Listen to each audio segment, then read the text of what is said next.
Hey all, happy Sunday. இன்னைக்கு morning breakfast சேவையை வந்து தண்ணியில் முங்குற அளவுக்கு வெந்நீர் ஊற்றி வச்சுருக்கேன். அது கொஞ்சம் பதமாக ரெடி ஆனோன்னு வடிகட்டிடலாம். சூடாக இருக்குது.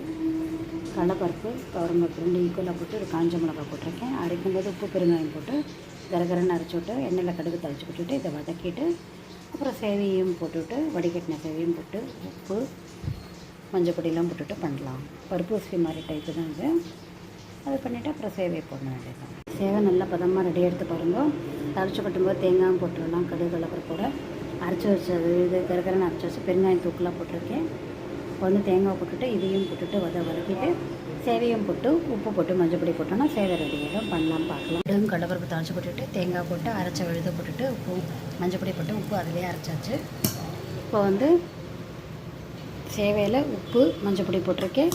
இது வதங்கின அப்புறம் இதையும் சேர்த்து போட்டு வதக்கிடலாம். நான் வதங்கியாச்சு, இன்னும் கொஞ்சம் வதங்கட்டும்.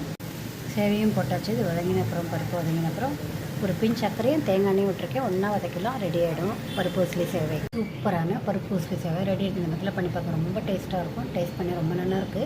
பார்த்து கமெண்ட் பண்ணுங்கள். சப்ஸ்கிரைப் பண்ணுங்கள். தேங்க்யூ ஸோ மச் ஃபார் வாட்சிங். பருப்பு ஊசலி சேவையோட தேங்காய் சட்னி தொட்டு சாப்பிட்லாம். தேங்காய், பச்சை மிளகாய், உப்பு, பொட்டுக்கடலை போட்டு அரைச்சி கடுகு கருவேப்பிலை தாளிச்சு போட்டுட்டு இந்த மாதிரிலாம் பண்ணி பாருங்கள்.